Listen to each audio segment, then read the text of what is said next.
pissing, I'm a who that. I'm a who that. Long as I'm living, I'm a who that. Lose or winning, I'm a who that. Sports Coma, yeah, this is where we do that. Where we do that, where we do that, where we do that, where we do that, where we do that. Boogie like pissing, I'm a who that. I'm a who that. Sports Coma, this is where we do that. Where we do that. Welcome, welcome, welcome. Somebody please better help. Running this thing like Elf. I thank God every day I'm not a felt. Go to YouTube Live with Big Q and the guys. If you ain't ride or die, the bandwagon get flipped. Been marching in, that was way for the ring. I was yelling out your chain for the championship. Fucking on town, duck down. Falcons, pluck, get shut down. Panthers ain't much touchdown. The vision really belong to us now. So much hate on the Saints, you could probably tell. Ever since Bounty Gate hit the NFL, when things seem fishy and you probably smell the crooked referees on Roger Goodell. Yeah, money like this and I'm a who that. Every day I'm living, I'm a who that. Lose or winning, I'm a who that. It's the Sports Coma, this is where we do that. Where we do that, where we do that, where we do that, where we do that, where we do that. Boogie like this and I'm a who that. It's the Sports Coma, this is where we do that. You're listening to the Sports Coma with Big Q and the guys on the PRO Media Network.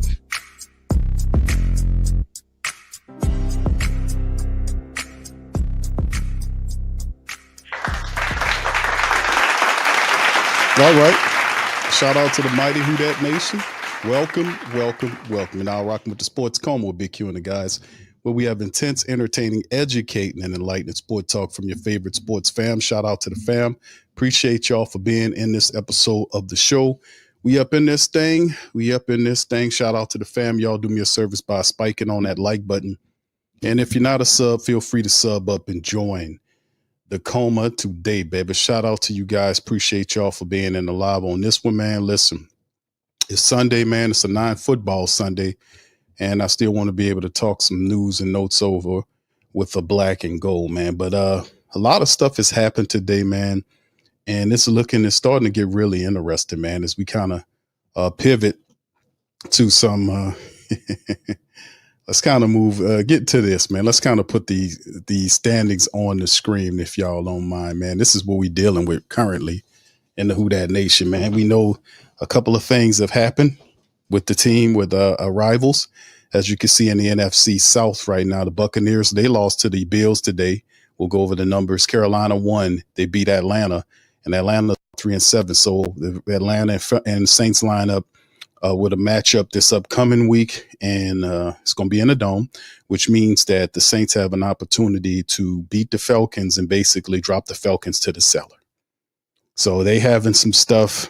Carolina gets back plus 500. They sweep Atlanta on the year. Remember, they hate Atlanta. Atlanta's now on a 5-game losing streak. Tampa Bay's on a 2-game losing streak. Carolina recouping getting themselves back, rejuvenating themselves after losing to the Saints last week, 17-7.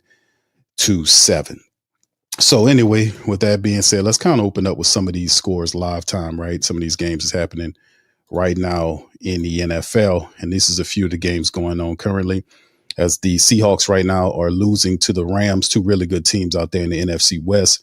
Rams up 14-9, but Seattle are marching. They're 4-0 on the road and doing a good job. You got to give Clint Kubiak and his offense some credit, man, because they're doing some stuff that we can't do with the inept Saints. But anyway, halftime score at the 49ers are up big over Arizona, 25-10. The Ravens right now trailing to the Browns right now. That's crazy work, but the Ravens do have the ball and are marching to try to at least get a field goal. They got 35 seconds left. They're trying to at least get a field goal to get closer to the Browns that's beating them 16-10 going into halftime. The Chiefs right there, as you can see, they look like somebody might have, that's a punt. I think something happened. They punted it. So they'll go into halftime trailing by 6.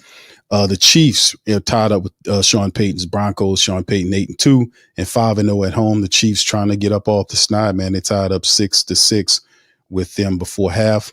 The Lions and Eagles are tonight. That's a good matchup. The early game, which was the game overseas, the Dolphins were able to win 16-13. They dropped the Commanders down to 3-8. The Panthers, this is a big win for Panthers as they beat the Falcons in overtime, 30-27. They peel out and get 6-5. They sweep the Falcons on the year. Falcons dropped to 3-7. Buccaneers get knocked off by the Bills. Big game by Josh Allen, 3 touchdowns in the matchup, 44-22. The Bucs are now 6-4. The Texans get another win. They're 5-5. This Davis Mills, helps them to win and get them back to 500 by beating the lowly Titans 16-13. The Bears continue to win games. Congratulations to the Chicago Bears, man, and their people, man. They've been going through a lot of stuff. Shout out to the Bears, man.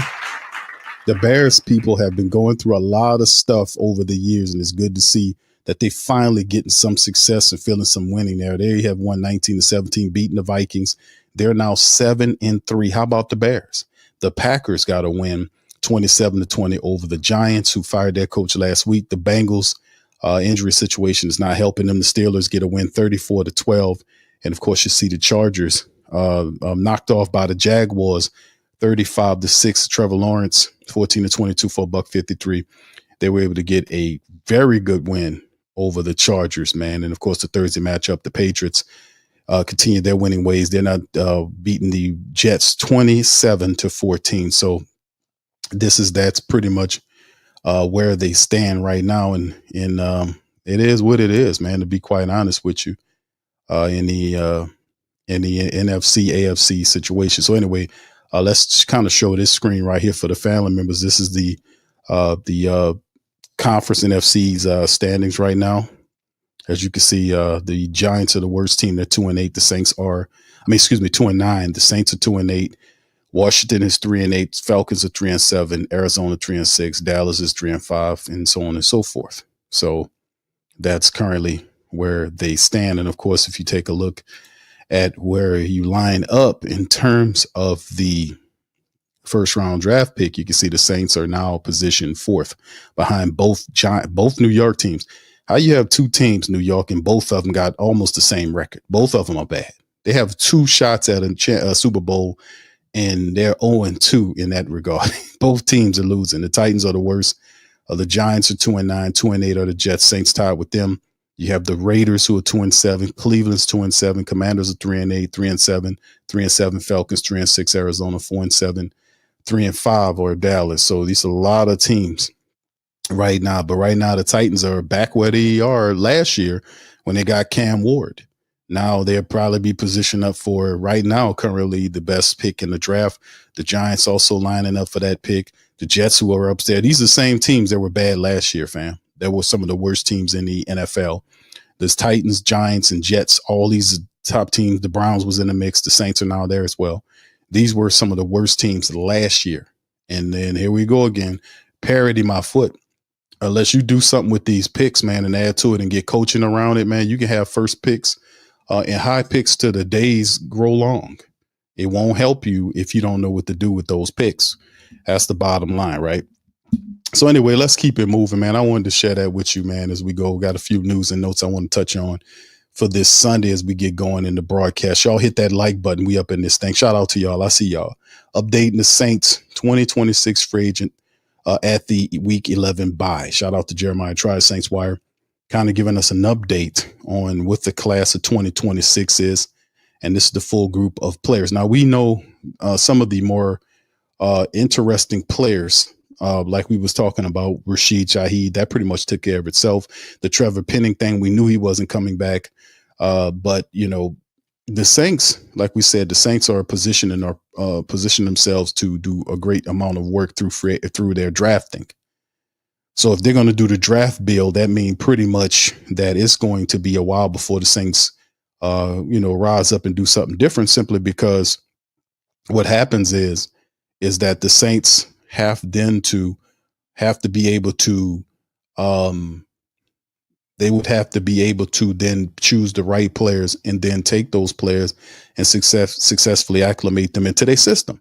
That's how this thing work. But this article talks about any of these players potentially could be a part of it, or it just period who would be free agents or restricted free agents in 2026.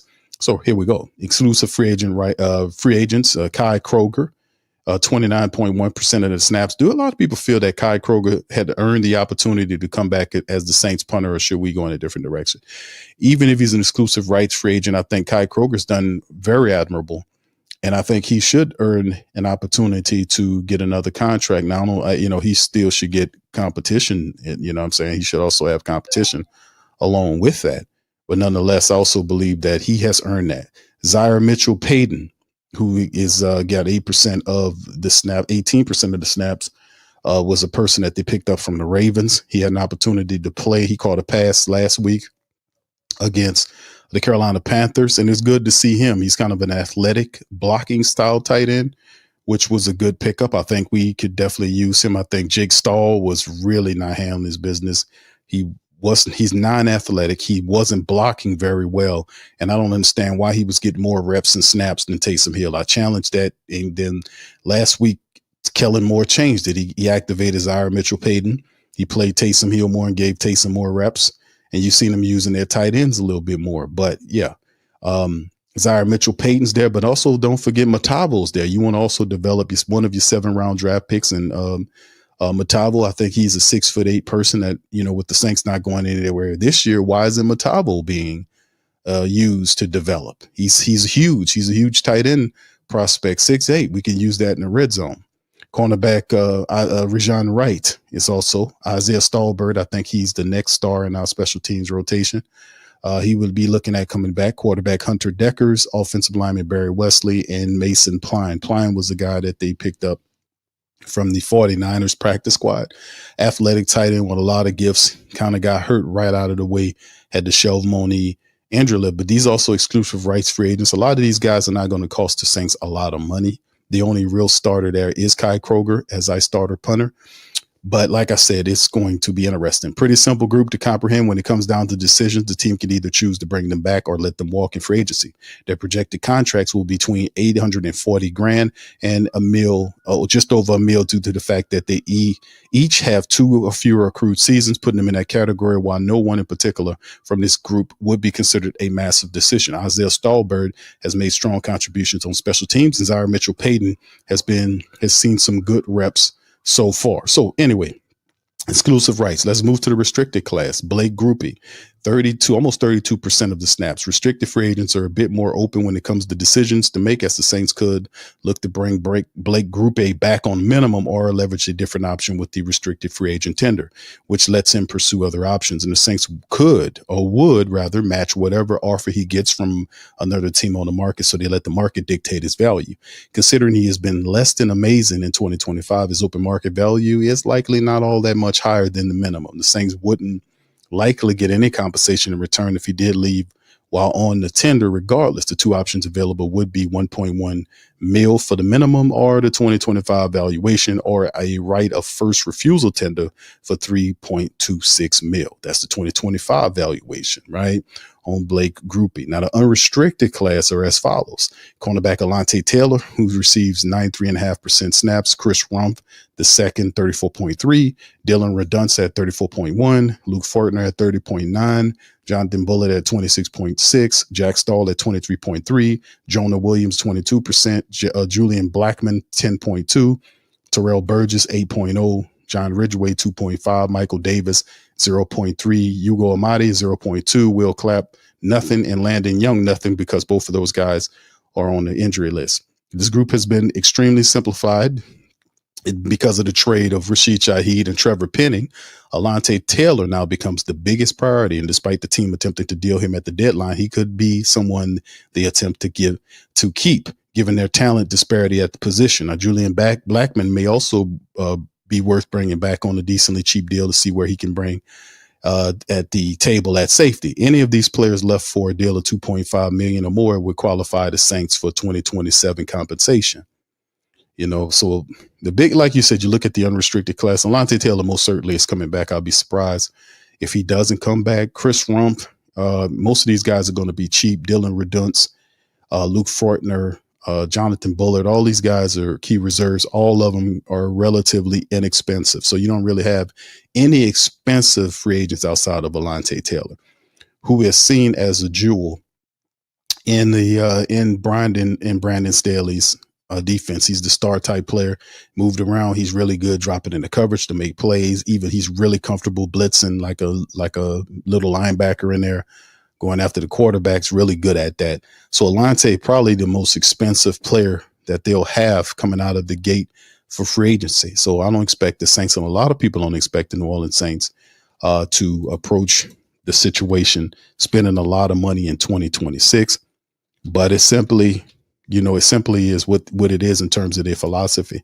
And we kind of gathered that because of what we seen what the team was doing. What was it? The talking that they're doing. Plus, we covered that on the previous stream, the stream I released. I was traveling at the time. I was in a kind of a bad spot, but I did my very best to kind of deliver you guys my breakdown, boil down of the article that was done by Jeff Duncan on Gail Benson, the questions, all this kind of stuff. I kind of did my best to kind of let the family know, the thoughts. So the sound wasn't all that, but I did my best. So I like to apologize for the sound, fam, if that's not my usual quality. But once again, like I said, I was on the road traveling at the time, and that is the best I can do. All right. So my apologies on that. Anyway, let's kind of cruise on into this. This is a part of the over the cap situation. It's set up for the 2026 calendar. As you can see, the Saints will be 12.2 mil in the red, according to over the cap. According to over the cap, 2026, there'll be 12 million in the red. You can see right now 11.1 mil in the black right now. But next year it switches. They drop and they are actually 12.2 million in the cap. That's not bad at all if you are the Saints, right? We used to seeing 100 million, 80 million, 50, 40 million, but to be 12.2 mil is good. And that's because Derek Carr. Let's give Derek Carr a round of applause here. Round of applause. Why? Why are you giving Derek Carr? Because Derek Carr, that horrible deal that Mickey Loomis signed Derek Carr to, basically giving him a blank check, and Derek Carr backing out of the arrangement, saved the Saints a lot of headaches, right? That's about the best thing he did. Just leaving and going about his way. Thank you, Mr. Carr. That's all. I'll just be honest with you. Because him understanding, hey, man, I don't really want to be here, and I understand that, man. Sometimes stuff like that happens. You want to shake it and move. It's all good. Now, he did what he did, and pretty much all that did was it helped the New Orleans Saints free up a lot of money, man. 12.2 plus in the red is a very decent number for our team. Now, as you look at this, you can see a lot of these guys are not going to be here. Taysom Hill's contract is out. He's gone. We still have Elvin's base salary next year at 11.5. Cam Jordan is done. He's out of here. So Taysom Hill, that's what I'm saying. A lot of these expensive contracts that we had, it's going to be done.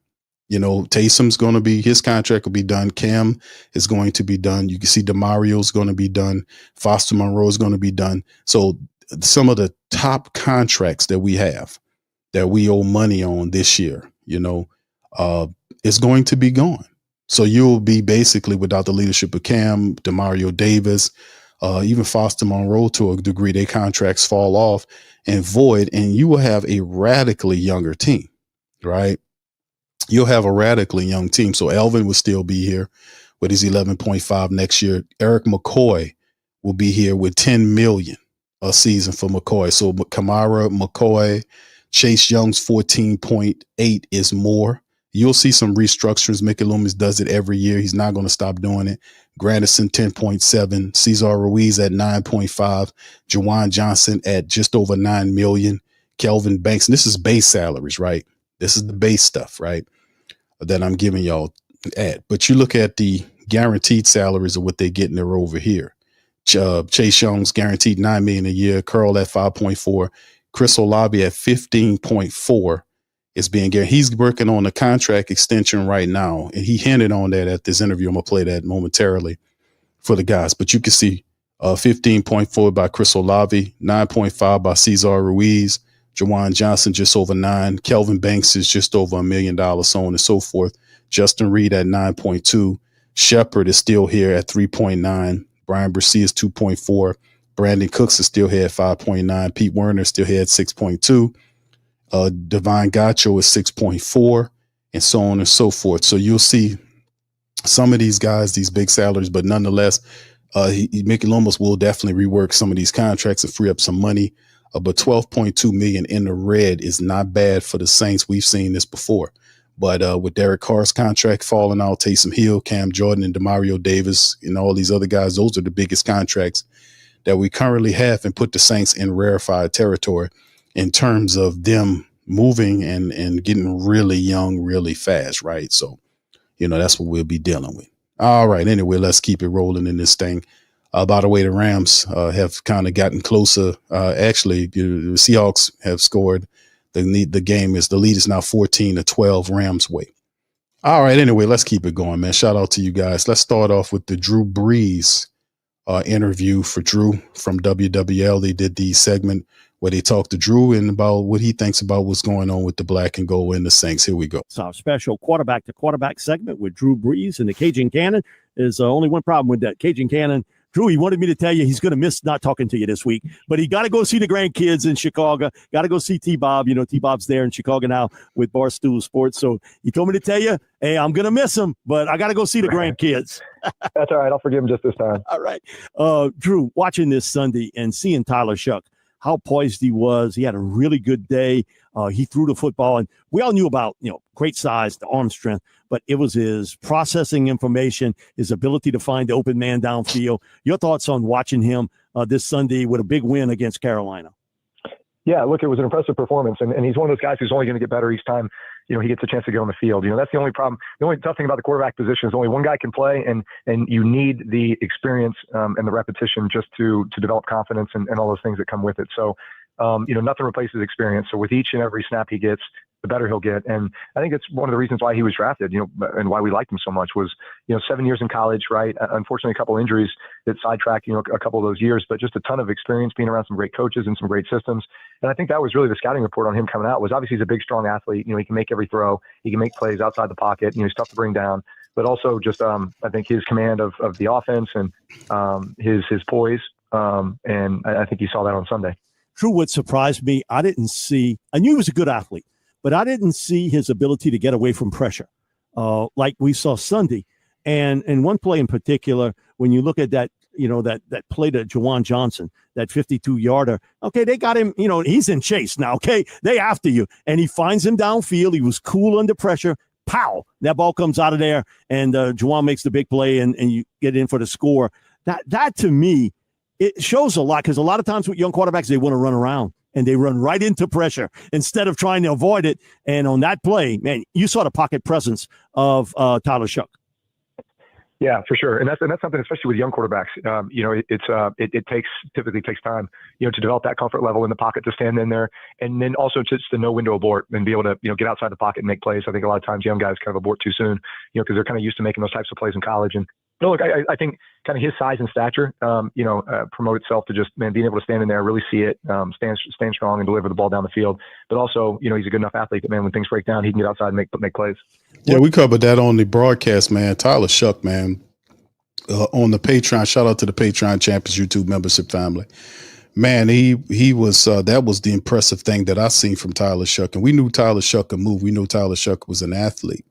But his acceleration is a lot faster than a lot of the people anticipate, because he's 6'5". He stands tall in the pocket, but he has, he has an ability like how the sidearm action. He has a gun, like he fit the ball in between a tight window with two Carolina Panthers closing in, and he was able to rifle that ball in there to Devon Valley. He was short of the first down, but nonetheless, that was a tight window, and he just laser beamed that thing in there.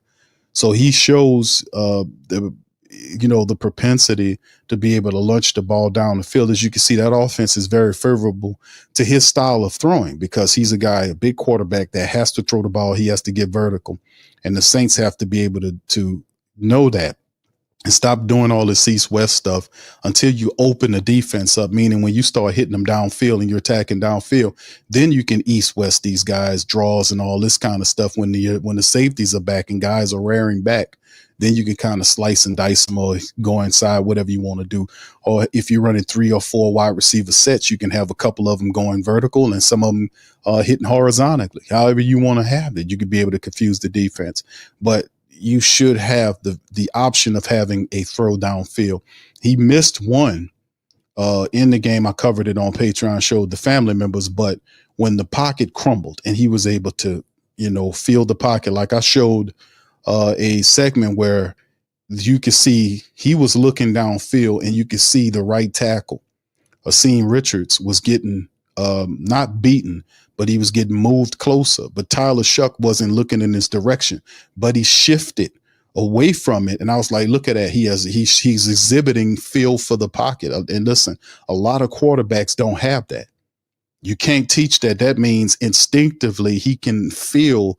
And I don't want to get too, spiritual or metaphysical with it, but I'm saying it's that component, like feeling the pocket, meaning that you're not looking, but you can actually feel who's around you. Like, he had a feel for it. Like you could see the pressure came. It didn't get to him, but he was able to feel it without looking at it and step to his left, but keep his eyes downfield. That's the thing. We know this guy got beat up a lot in college. He got hurt, but he was able to keep downfield and find Juwan Johnson on that 50-yarder. Then later on, he hit him up the field for the 30-something odd yard for the touchdown he got. So him staying downfield. Now, Kellen Moore has to do is keep wrapping that system around Tyler Shough.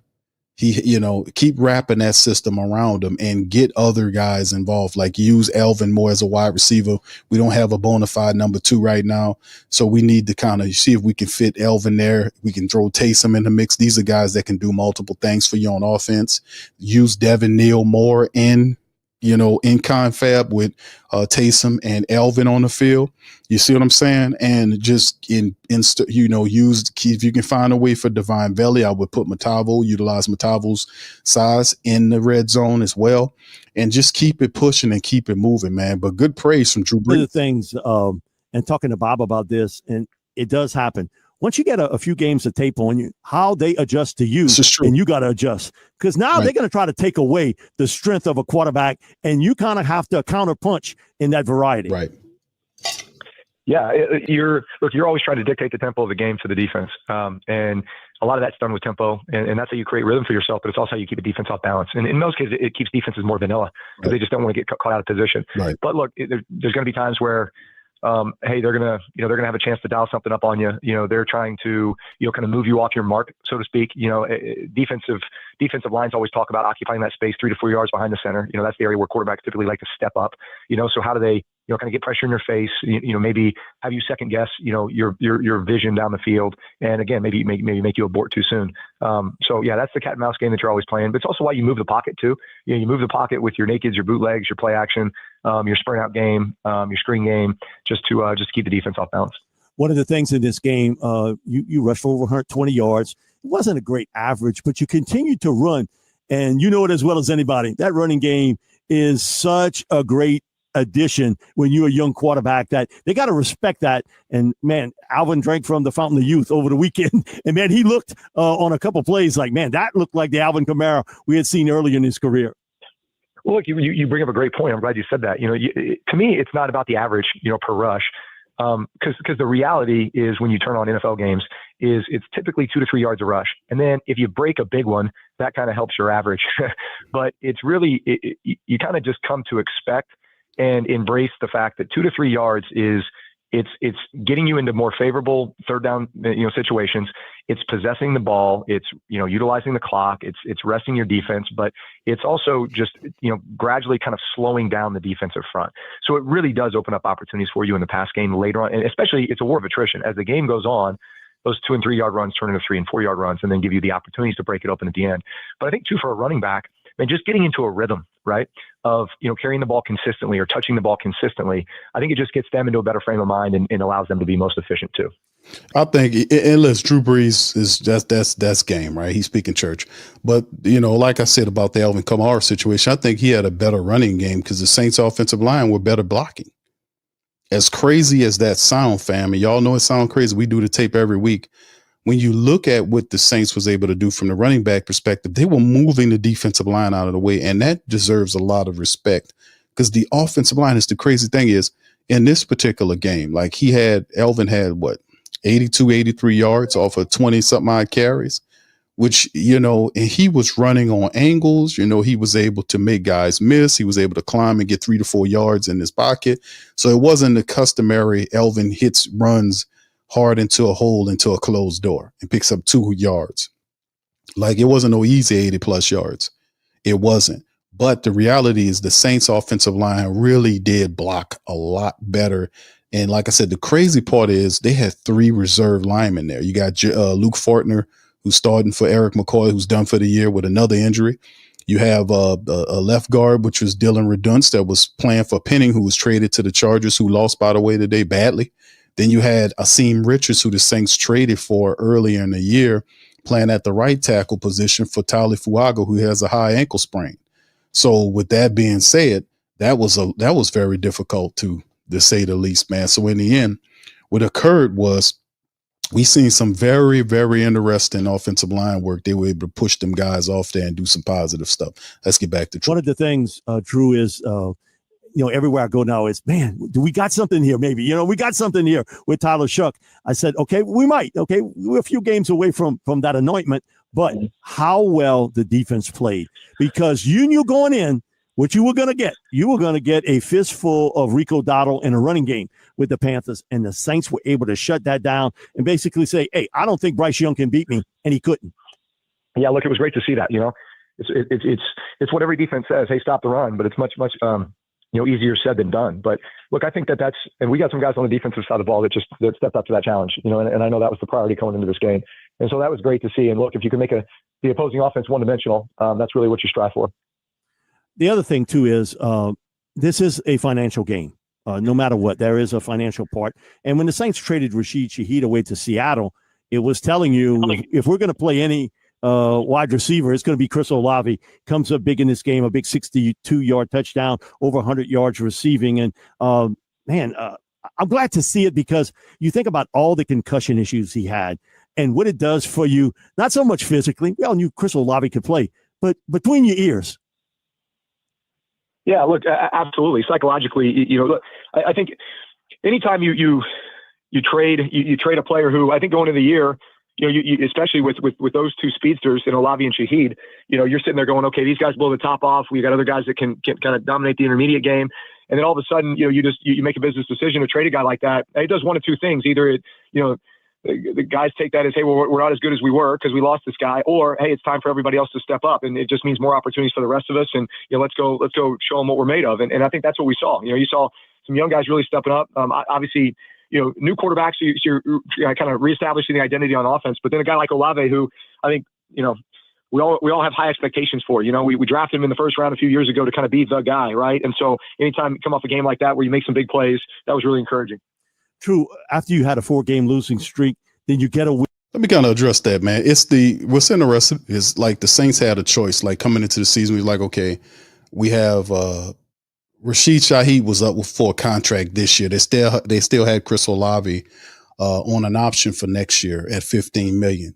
So they had a decision to make. We know they weren't going to pay for both of them, right? We knew who would it be? Would it be Chris? Would it be Rashid Shaheed? Now, the only hesitation was because Chris Olave was dealing with some of the issues with his concussions, and that kind of created questions, rightfully so.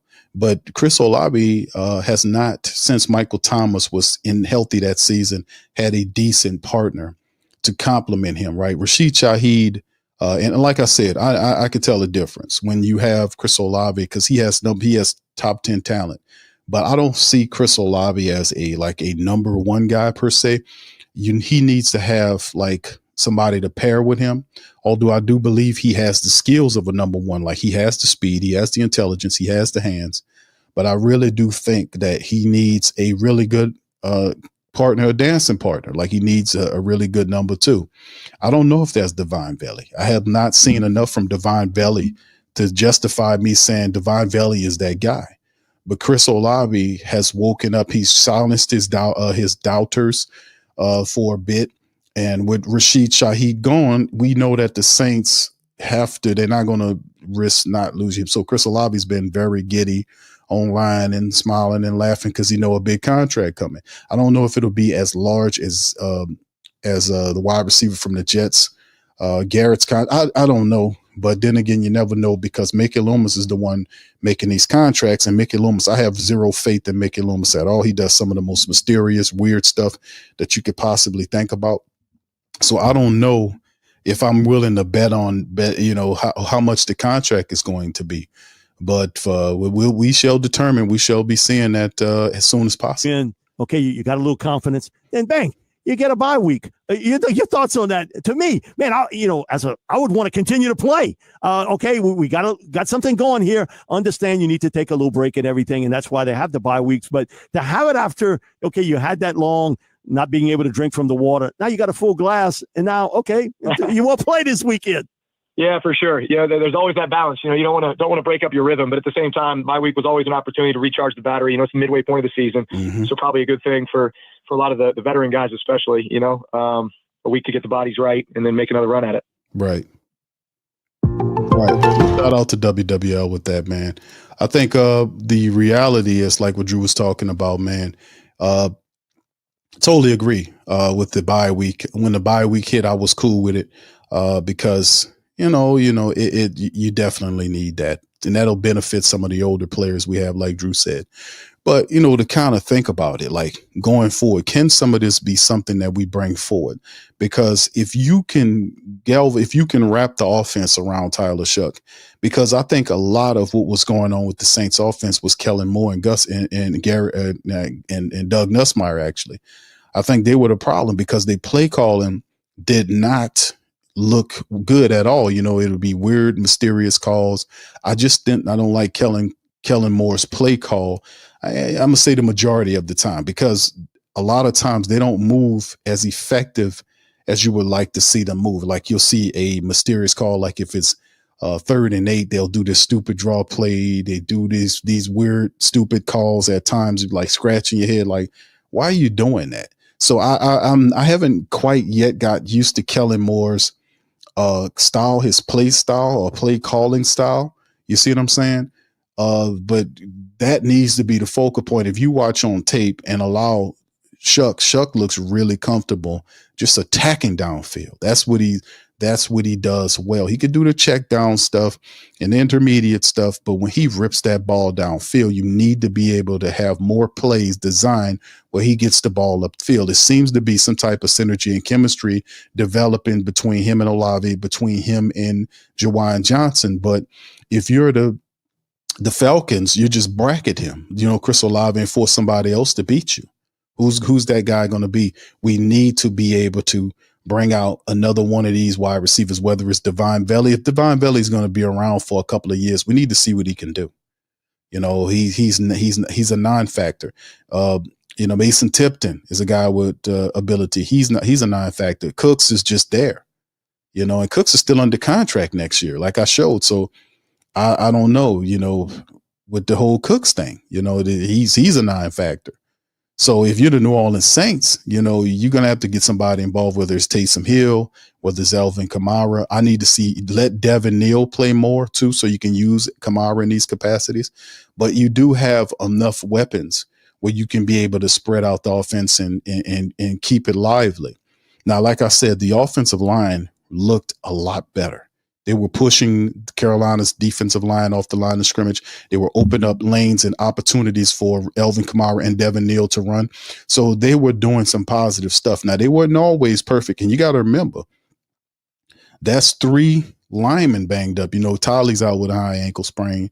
You got Redunce starting at the left guard position for the rest of the year. Cesar Ruiz holding up at the right guard position. The center, Luke Fortner, has been above normal for me, like saying, he's played a lot better football at the center position. You know, he came not better than McCoy, obviously, but he's been steady and strong at the center position. He had a few flubs here or there, but they are, as a makeshift line, are doing a real good job of allowing holes to open up. And I was like, damn, Elvin Kamara was seeing holes where Elvin was able to climb to the second level and even, Allen, kind of make moves and angles to get to the, and he was doing it. So if the Saints can continue that, because you're going to need, if you're going to beat the Falcons or any team, you're going to have to open up and throw them.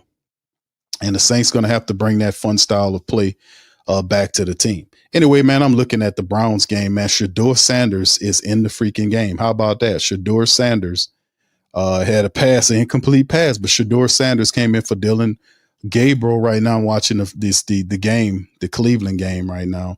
And Shedeur Sanders is in the game, man. So he's right now, what is this? He 2 for 2 right now. But a lot of people said Shedeur Sanders would not play this season for the Browns. Shedeur Sanders is in the Browns game with Dylan Gabriel. He's in there playing. So shout out to the Cleveland Browns. When they had nobody else to go to, they put Shedeur in the game. And right now the Browns are leading 16-10, and where they got like 4:44 left in the third quarter. So it is simply what it is. But they're putting him in the game right now. All right. Anyway, man, that's what Drew Brees thought. Let's kind of move on to what Chris Olave had to say. He was on Kay's show, man, and Chris was talking about many things. Let's see what him and Kay are talking about. Saints on his phone somewhere. What's going on? Chris Olave, can we see you? Can we hear you? Hello. There he is. How you doing? I'm so good. Where are you? What's going on? Where are you? I'm on my bye week right now, so I'm in Dallas enjoying my time off. How's it go? Thank you for hanging out on the show. Congrats on the huge division win going into the bye. What did that feel like? All felt great, got our second win of the year. We're excited, especially going into the bye week, so we get to live it for another week, get back to work on Monday. I don't know that you'll be able to see this on your phone, but let's take a look here. Season high in yards, perfect time to talk to you. This ridiculous one-handed catch, you have to talk. I think that's the catch of the year. On a Madden spectacular scale, that is a 10. The spin, the one hand, the icing the game, the context, 3rd and 6. Right. Where is that on the spectacular catch scale for you? Well, listen, this is the thing before Chris. What's interesting is Chris Olave has a highlight reel of those type of catches. One of my favorite catches from Olave. He does this stuff all the time. So that means he's healthy and feeling good when he's expressed himself like that. He out there playing. I mean, that's nothing to him. Like he this start of the season, you can see him kind of struggling, dropping passes. Those type of catches wasn't there, but something has clicked. Like, whether he'd been worrying about something, I don't know what it was, but he's reappeared. But they are a highlight reel. My favorite Chris Olave spectacular catch was the one against the Falcons when he batted the ball to himself. Remember that one, y'all? Or the Green Bay catch. Those were spectacular in their own rights as well. It's a great play. Like I say, Josinko and I are working on something with Madden a little bit later. This is the top of my list for him. This is your spectacular catch rating, and Madden is 86. That is disrespectful. You need a boost. Oh yeah, you gotta tell him to boost me up right there. I ain't gonna lie. Now I got you. I'm glad. That's one of the first things that I need to say. You were coming off a season high in yards. Okay, the 62-yard touchdown, beating J.C. Horn. By the way, to cap it off, you pop into the first row in Carolina. Is there more to the celebration than we're seeing? Like, this is insane. Oh no, I seen the pregame. I was looking over there to that side of the end zone. I'm like, I could really jump over the stands and hop up in there if I score. So once I did that, I already knew what my celebration was, and I only had one person come over there and celebrate with me though. So we got to fix that. Yeah, what happened there? Man, they traded my boy. She is usually my boy. Me and she having a little touchdown dance in his zone, but they had traded him. So it's only Jawan left, and I got to get my teammates. Yeah, Jawan's the only real one. That's what I think. That's it. I love that you pointed that out. Okay, cut it out. No, I'm kidding. It was just a long touchdown. So I'm gonna talk to him on Monday, and we gonna get it right. 62 yards. That's the longest one of your career. Longest catch. Is it? Oh yeah. That was a great throw. Like I said, finally trying to stretch the field. But yeah, that's one of his strengths in his game. That's his he can throw the deep ball really well. He's big. He's like I said, his deep throw accuracy is great. And I'm excited going forward. Like I said, he can throw the deep ball with the best of them. So I'm excited. That's one of the best parts of my game. So I'm excited to build that connection going forward. It is the best part of your game. What is it about Tyler that opens this offense up for you? He's so poised. He's so poised back there. He prepares with the best of them. The way he prepares, he's so ready to go into the game. He knows everything, all the different looks, all the different coverages they're going to do. He knows all his reads from first to fourth. And like I said, he's just poised back there. He does great in the scramble drill. He's fast. He's faster than people realize. Really? He can get out the pocket. And like I said, he keeps his eyes down the field when he's scrambling. So that's a great trait to have in the NFL. Well, I bet you're his favorite because you're like one of the best deep threats. Your vertical route running, all of that. This is sort of perfect for you, and I'm glad that he's be able to maybe help unleash that or let you show that because you have that. That's I love that you're giving yourself credit for being that, and that will sort of be unlocked for you in this. When I talked to you when you guys were at training camp in Orange County, there was a quarterback battle kind of going on, right? There was like, what's this, what's that? Yeah. When you look at Tyler, and he's kind of quiet, he's older than you, which is weird. Like a rookie, he's older than you. What have you learned about him since you and I sat together to now, as a guy? He's just poised as a regular human, not just a football player. He's just poised. He couldn't wait for his opportunity. When I talked to him earlier in the year, he talks how he is now. He was excited for his opportunity. He couldn't wait to get out there on the field and be able to start. So now that he has the opportunity, he's taking advantage of it. Like I said, he prepares like the best. Even when he wasn't starting, he prepared like the best. He sent us the plays early in the week, the third downs, the first downs, and like I said, he's just poised, and I'm excited for him to be back behind that center. He's poised. You're open. You talked about a little bit of anxiety going into Carolina. Of course, you had that awful, understandably, that scary injury going into last season. I think it's very cool and refreshing that you're talking about that so openly. How did you manage that going into that game? What was that like? That's a great question. Yeah, it was tough. I didn't really think about it all week. I had a great week of practice, and then I woke up feeling great that morning. But once I stepped my foot on the field, it kind of attacked me so fast, and it was tough at first. Trying to warm up, having a lot on my mind, a lot of anxiety. Really like paranoid out there, but like I said, I had my close people out there. I had opened up to my coach, some of my close teammates. My pops was out there by himself, so I kind of talked to my pops, try to loosen my mind up, and I just needed a couple plays. That first drive really got me back comfortable out there, and it was just back to regular. What does that do then to have that kind of a performance? After Seriously, does that bro. do something for your confidence? Do you feel like what that man was saying? That'll like diminish the paranoia like in the future? Like, because it's whatever you did, and thanks to Pops, it worked. Oh yeah, for sure. Thanks to Pops. But no, it ain't really. Not a really confidence booster. It was my first time playing back at that field at the end of my season. So this is my first time playing over there again. To have that type of performance was huge, though. Yeah. I feel like it was all God. A lot of players I had sent up, and he looked out for me that day. I'm very grateful for that. I mean, that cannot be understated, man. He was dealing with all kind of stuff. Remember, that's the hospital ball that Derek Carr put up to him. Y'all remember that? That's the hospital ball. That's the last time he was there. The hospital ball that sent him to the hospital in the ambulance. So, for him to come back and ball like that and have the longest catch of his career, I did not lower it. I thought it was one of them, maybe second or third. I didn't think it was as long, but that was the longest catch. Chris Olave put on a game, man, there and for that. So that was a big slaying of demons, so to speak, right? Got to give that brother a lot of respect. There's a lot of talk about the Saints at the trade deadline. Nature of the business, a lot of teams lost some huge pieces. Rashid Shaheed, like you said, went to Seattle. What was that like having it? It sounds like you two were close.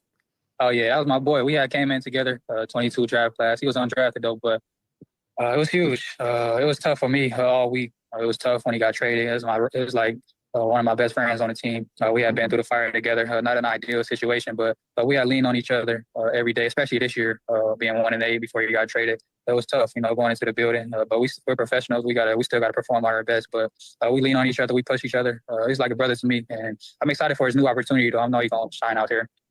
I know you try to tune out trade rumors. Everybody does. When the deadline got closer, I started to hear some things about you being extended rather than traded. How close are you to getting a deal done? Oh, it's in the works. I want to be in New Orleans forever. I know it's a tough time right now, but I love it out here. I love the people. I love the culture. I love the fans. And I love the new coaching staff and the front office. So we're in the works right now, and hope it gets done soon. But like I said, I want to be here for my whole career. I don't know that I hear this about any other team from any other players. Cam Jordan, longtime friend of mine, and I'm like, maybe go get a ring. Like it's just not the right time. Like you're saying, we're not in the best time. He will not leave. Alvin Kamara will get mad if I talk about him. Like he will not leave. I'm here for life. Can you explain? You're saying you want to be there. Can you explain why? Why there? Why this? I know you're saying I love the people. I love that. That's fine. You can, but you could like. It brings the food, the people.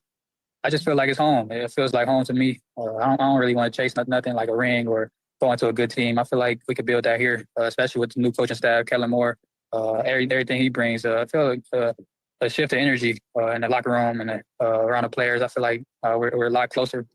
And it's only the first year, so I know it's going to take some time, but I can feel it happening soon, and that's why I want to be here forever. You said, I saw the quote, you just said it again. Yeah, Great Elvis energy said in the building. same thing. You're so positive. You're like, we're going to flip it around. Just stay with us. You're talking to the fans. What does Kellen Moore specifically have to do with that buy-in to that? Like, what have you seen out of him in these few months that he's been there that you know that this will turn around? He's just a great leader. You know, he does everything right. I feel like he's so detailed in his work. He knows how to win football games. I mean, not this year. Not this year, but I'm about to try to say, boy, what you talking about?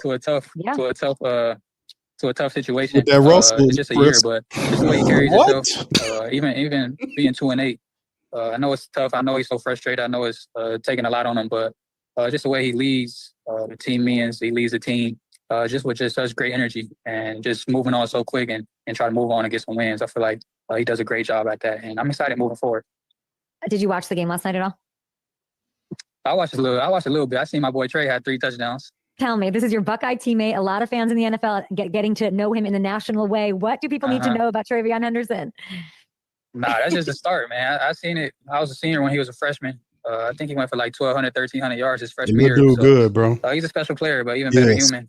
He's acceleration. The way he could catch the ball out the backfield too is even better. But I feel like that's just a start, man. He's gonna tear the NFL up, man. They're 9-2, so he's gonna take that into the playoffs, and he's gonna be a huge part of that team. Patriots, the best team. I love that third pass rookie to have 3 touchdowns in a game. Like Gronk did it. I think Sony Michel did it. And I love it. Is it giving Kamara when you're? I like watching you watch the highlights. You like interrupted yourself watching. Let's roll them again. What are you seeing? And does it give a little Kamara to you or no? I mean, they both great. They both great running backs, but I feel like he's a different type of running back than Kamara. He's explosive. Whenever he gets the ball, it's kind of he can score at any time. He's a home run hitter, but he can run in between the tackles too. Receiving. He's a complete running back. I feel like it's just like I said, it's just a start. I feel like he got his job last week, or he just got the starting job last week. So he's just opening up, and I'm excited for him to hit his stride, especially late in the year. How much do you talk to the 2021 Ohio State receiving room? Like you, Marvin Harrison Jr., Garrett Wilson, Jackson Smith and Jigba, who's crushing, and Emeka Egbuka, Jameson Williams. What is it like when one of y'all score a touchdown? Like, are we still talking? Are you on a text chain? What does this look like? Yeah, I'll be reaching out, especially when they be having good games. So we don't really got no group chat or none of that. I just be reaching out on my own to them. But it's exciting. I feel like I knew in college that we had a special group. We all worked hard to try to be the best, and that's how it turned out to where we are today. Being able to be on everybody on separate teams, but we all still close. We all still close and reach out to each other. That's a lot of success, though, man, with all those guys. That's great wide receivers there. JSN is Offensive Player of the Year. I know Jonathan Taylor. Is it nice to see him getting this love? Oh yeah, for sure. I seen it when he first stepped on campus in the spring. I seen his potential and how good he was a receiver he is. So I feel like he averaging 100 yards a game. He getting that every week. I don't know how, but how teams blocking. I know they got a game plan for him, but he still manages to get 100 yards a game. So I hope he hits his stride later in the year. I know they're gonna make the playoffs, and I hope he shines in the playoffs. But I hope he get that award. He's much deserving of it. He's doing a great job over there. And now I don't know if I love Jason. I love Jason, but now he gets to play with your boy. I don't really your best friend. Now I'm like sick of Rashid's there. Like, oh yeah. What did you tell? Yeah, what did you tell Jason about? Like, what would you tell him about him? Oh, I feel like he's gonna open JSN up even more. You know, she got generational speed. He's gonna stretch the field. But he's a great route runner too. He's a great receiver, and I hope they let him do that over there. I know Kubiak was here last year with us, and he loves speed. So he's just gonna make the offense even more explosive. I hope it's gonna be tough to beat them in the playoffs. You think they're excited to watch them? JSN, I just looked it up. 115.7 yards per game. That dude good, man. You think that's going to go up? That's crazy numbers, man. And they had a couple blowouts too, so I don't think he played like some of the games, some full games. But I love how much love you have for that. Yeah, it's just that LSU is the real wide receiver. What would you like to say? Don't start no mess, K. Jeremiah Smith. Stop being messy, K. I don't know. Come on, cut it out, they bro. got a couple great receivers. Not a couple, bro. Cut it out, bro. We match them. We still producing too. It's still coming out of college. It's still gonna be first rounders in the future. So it's kind of a tough conversation. But I feel like it's 1 and 2 with us and LSU. I think there's no debate. Ohio State is wide receiver you. Okay, go enjoy your bye week Come in on, Dallas. now, Have fun, stop relax. hating. Coming Stop off such a great game. You're smiley. You love where you are. And it's been so incredible to watch. I can't wait for you to hop in the stands in more places. Atlanta Falcons next week. So some big games down the stretch. Thanks for your positivity. And I just appreciate it. Thanks, Chris. All right. Shout out to you, man. Kay and Chris. Much love, fam. Great interview. Yeah, that's the funny part about it all, fam, to be quite honest with you. Chris Olave is what we come to be very happy about with Chris Olave. Like his highlight reel catches, that he does. That's when you see that, he having fun. Because most of these difficult catches, like he was dropping the touchdown early on in the year. I don't know what was going on with that. But those are when people get upset with Chris Olave is because he does all this fantastic catching of the ball. He's doing all this kind of stuff. And then when he drops one, people are like, what's going on? But something had to be going on mentally or spiritually, man, because it might have been his contract. He might have been worried about his contract, but he's been playing a lot better. Not saying exclusively because of the contract, but he's been playing a lot better football since all of this talk has started, right? We know Rashid got shipped out, which means that he's going to get broke off. He's going to get paid. He's going to get his money. I don't know how much money it is, but he damn sure feels like he's in a better space, especially after that Carolina game, man. He put up such a hell of a game in last year's. That was the one where he was carted off in the ambulance, man. But to slay those type of demons is just big shout out to Chris Olave. Shout out to Chris Olave for slaying those demons, man, and showing you, man, that's how you do it. And fam, his stats, whether, he had a couple of a lot of under, intermediate stuff, but his numbers are actually really good. Like right now, we know it's, take a look at these numbers. Right now, 60 catches. That's 7th in the entire NFL. He has 664 yards, which is 11th in the NFL. And he's averaging over 11 yards per catch. So if we can keep, and he mentioned the relationship or the chemistry of what's happening with him and Tyler Shough. Like it's the game is pretty much simplified if you're the Saints, because it's two guys you're really focalizing in if you're passing the ball. Is either Chris or it's Juwan Johnson. So he's not forced to spread the ball one way or the other, but it kind of simplifies things in terms of who he is. And if you can send Olave deep, and that's the thing we'd be talking about, like these routes where Chris Olave is being sent deep. He has the speed where he could take the top off the defense. He could do that.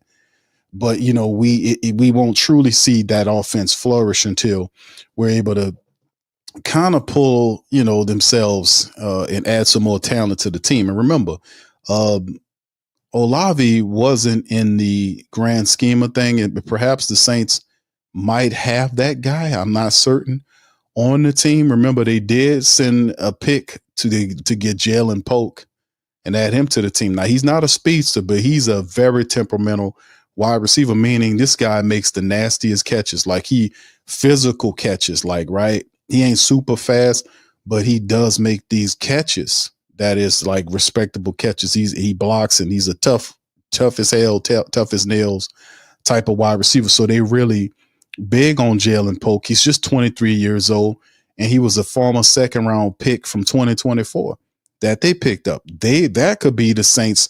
They got the guy for, what was it, a 6th round pick? Fam, they got a wide receiver. No, it was a 7th round pick, a 2028 7th round pick. Hold on, let me look it up for a second. Let me look it up because I'm kind of got confused. All right, hold on.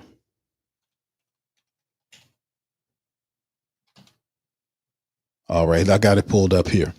All right, here it is right here. Let me kind of bounce it to it. Here it is right here. And they got the trade information right here. This is the guy. This is a 2nd round draft pick guy that New England picked up. New England right now are balling. They're the number 1 team in the NFL in terms of their record. They picked up Jalen Polk with the 2nd round pick 37 last year, right? Last year, the Saints, and then the Patriots traded Polk, who got a bum shoulder, and a 2028 a 2028 7-round pick to the Saints for a 2027 6-round pick. So they basically got a 2nd-round talent for a 27 6-round pick. So the Saints flipped this 6th-round pick into a 2nd-round wide receiver who's dealing with shoulder problems. Now, they expect him to have a total recovery, but Polk, if you look at his tape, Polk could definitely be one of these guys that can help out. Now, if you have people like Chris Olave there, obvious Chris Olave will be the guy. Polk is a tough wide receiver, tough as nails type of wide receiver, very tough. And he is going to be there with the 6'5" Devon Valley, unless the Saints change it up. So you can see Polk as one of the top 3 guys for the Saints coming into next year, because the Saints gave up, picks for this guy, as well as Devon Valley, who they gave up multiple picks for Devon Valley, who comes in, and he has not really gotten as going as we want. But these guys, the wide receivers of the future for the black and gold. And this is Valley 6'5". He hadn't really hit his stride yet. He's really had 6 catches, 54 yards, 1 touchdown, averaging 9 yards a catch. If we can unlock Devon Valley before the season ends, this could be interesting to have Chris Olave, Devon Valley, and Jalen Polk. Are these the future wide receivers here? And of course, the Saints going to add talent as we move forward, but this is just the questions that we had, and the fact that Chris Olave still has more to add here. 60 grabs here, fam.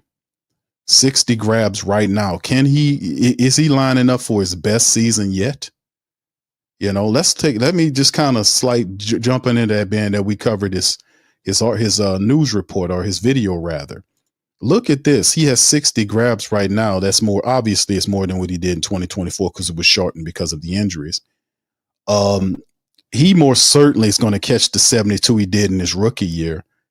And we have 5 games remaining or something to that degree that the Saints currently have, like 5 or 6. I know it's let me see how many games we got left. I know it's at least 5 games that we have, 5 or 6 games, right? Maybe 7. Let me have to look up 2, 3, 4, 5, 6, 7. We got 7 games remaining. Atlanta, Miami, Tampa, Carolina, Jets, Tennessee, and Atlanta again in their building at the end of the season, right? So there you go. You got 7 games remaining in the season. Chris Olave is the number 1 option. He could probably shatter that 72. He gonna definitely get that 72, but that 87, if he stays healthy, he can catch that 87 and end up having the best career, his best receptions or more receptions than he has ever had up to this point. So he's at 60 right now with 7 games remaining. With good health, that man will catch that 87, right? 664 right now is what he had, on pace for 1,200. Well, I mean, not 12, but at 1,000, can he get there? He's averaging 11.1, which is the lowest so far in his career, but he has 4 touchdowns. He needs 1 more to tie.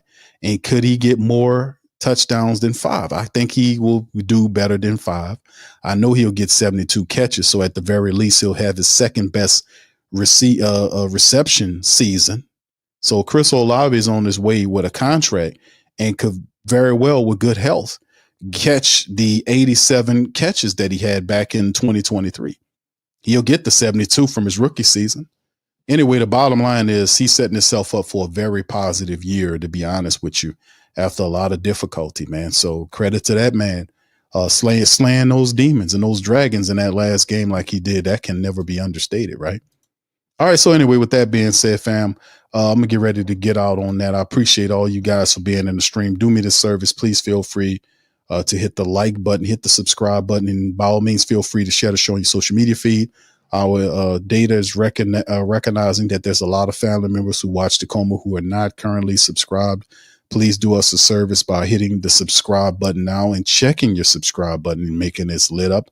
Also, if you're listening via Twitter, please feel free to retweet the show, man. I appreciate all the family members on X. Y'all do me this service and retweet the broadcast, man. Thank you for that. Shout out to the Gram. Shout out to everybody across the multi-stream spectrum. With that being said, man, I hope you have a good rest of your night. We'll be on the Pelicans tonight, the Pelican post-game report. will be in the building tonight as we recap, as James Borrego takes over for fired Willie Green. Willie Green was fired yesterday morning. James Borrego has been practicing and is now the interim head coach of the Pelicans. And we're looking to see if we can have some better basketball from the Pelicans on that side. We'll be monitoring that game. They play Steph Curry and the Golden State Warriors in the Smoothie King Center. Then Monday, they come back against the NBA champion OKC Thunder. So the next 2 days are going to be kind of rough for the Pelicans. But hey, man, I wouldn't want it no other way. If we're going to get through this thing, we got to be able to slay some dragons and demons our own selves as far as the Pelicans are concerned. So anyway, with that being said, man, shout out to y'all. Appreciate y'all. Y'all check out the links, our sponsors in the description section below. If you want to help us out and join the platform to help as we grow forward. And family, we're going to have some changes coming soon on the Sports Coma as well, just to kind of already talk to our YouTube family members and our Patreon champions. I gave them the word, gave them the specifics of what's going to happen, but some changes to the Coma. Anyway, with that being said, I'm going to leave y'all on a great message, and I'll holler at y'all on the next one. Much love, peace, and who that take?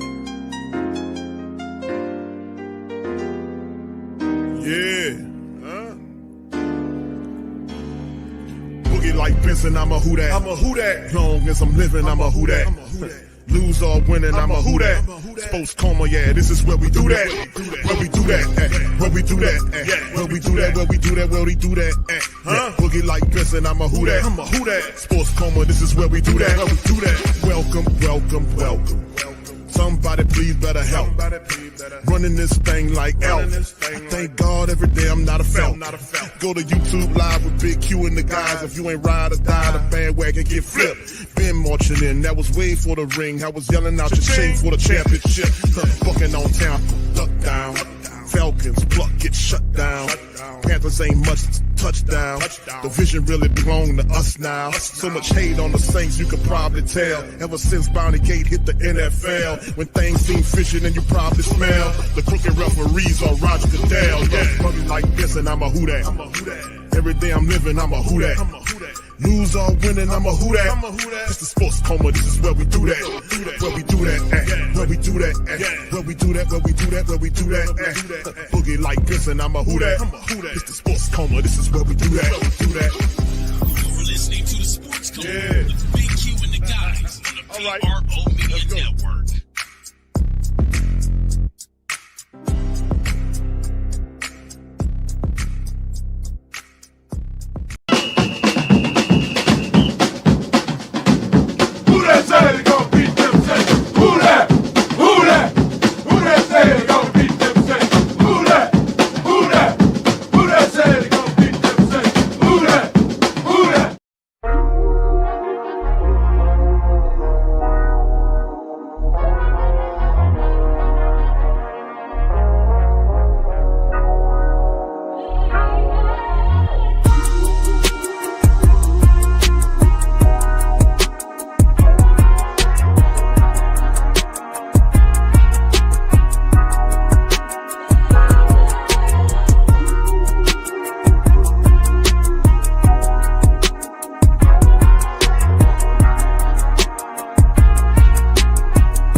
Whether you're catching up on Saints news at Jackson Square, checking Pelicans scores in the Garden District, or staying updated on LSU while grabbing coffee in the French Quarter, there's one place that keeps you connected to everything that matters in our city.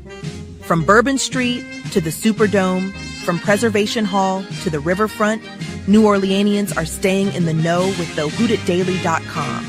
Your daily source for Saints, Pelicans, LSU, and all the sports, music, and culture that makes our city special. At work downtown, at a game in the Dome, or just relaxing by the Mississippi, wherever life takes you in the Big Easy, you can stay connected. Because when you're from New Orleans, you don't just live here. You stay in the NO. That's stay in the know. Visit the WhoDatDaily.com and never miss what matters most to Who Dat Nation. Stay in the NO, stay in the know. Welcome to the Pro Shop, where we create authentic NOLA-inspired clothing for men, women, and children. From Saints jerseys to Pelicans gear, everything's crafted right here in New Orleans. Whether you're shopping the Pro Shop, the Pel Shop, or the Pro Shop Kids, we've got your whole family covered with genuine merchandise that represents our city's spirit.